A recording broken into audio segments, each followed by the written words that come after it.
Amen.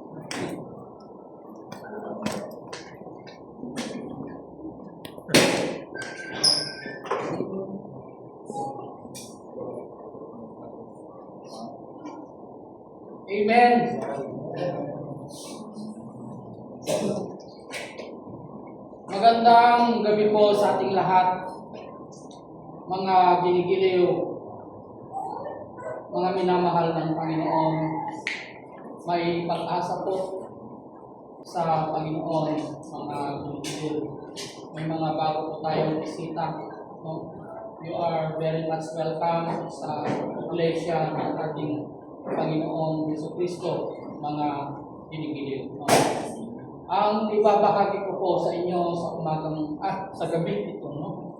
Sa gabi ito ay how to increase our faith. Paano ba natin madadagdagan ang ating pananampalataya, mga binigiliw? No? By the way, bago ko po umpisahan ang gawain ng Panginoon, no? I just want to introduce to you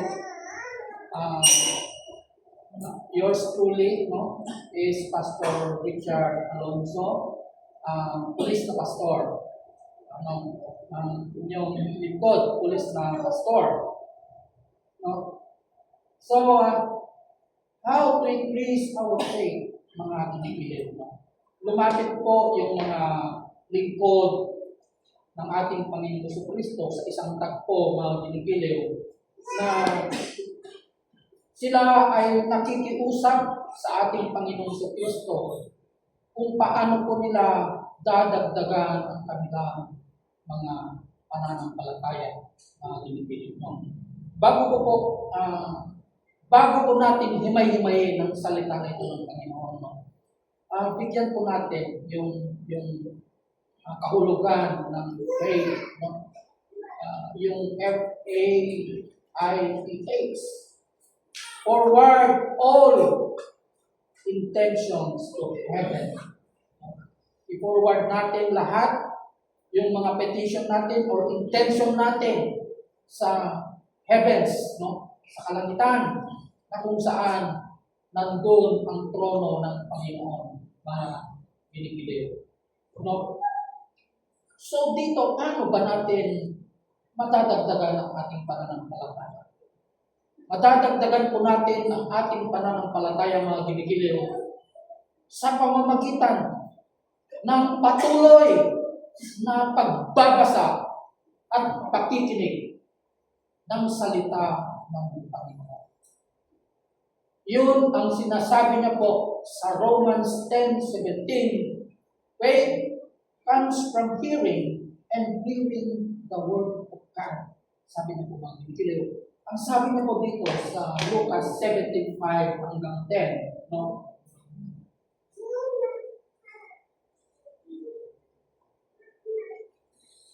Sinabi ng mga apostol sa Panginoon,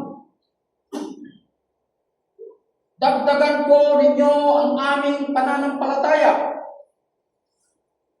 Tumugon ang Panginoong Jesucristo, kung ang inyong pananampalataya ay sinlaki ng butil ng mustasa, masasabi ninyo sa punong ito ng sikamoro, mabunot ka at matanim ka sa dagat at susundin kayo dito. Sabi niya. Ito ay napakaliit na butil, mga ginigiliw.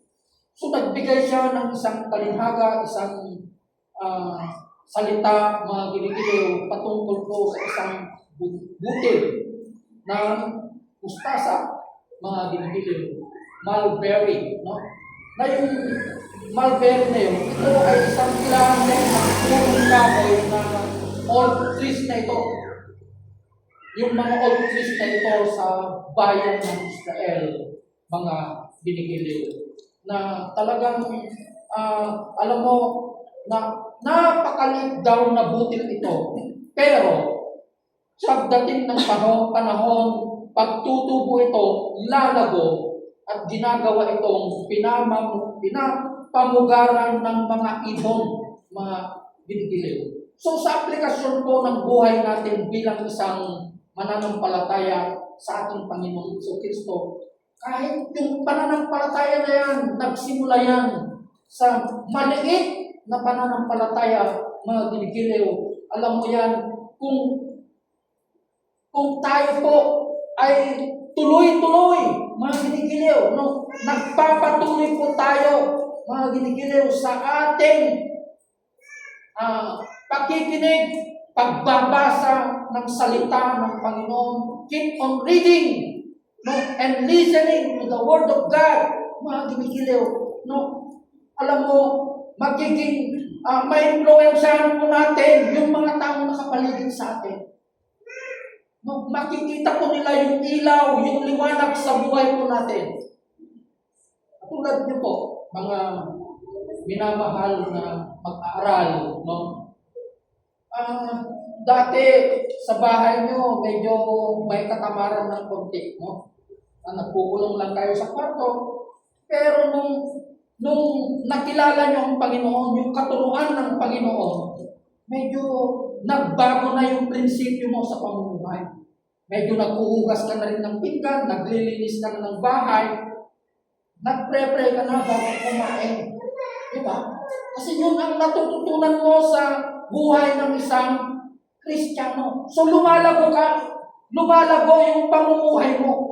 Yung paglago ng pamumuhay mo bilang isang Kristiyano, katulad ng sycamore na ito, ng mulberry tree na ito, mga ginigiliw, na yung mulberry tree na ito, yun ang magiging pinapamugaran ng mga ibon, or yun ang nagiging, doon sumisilong yung mga biyahero dahil sa init na nakakapaso ng araw. So, nakikinabang sila. Marami ang nakikinabang.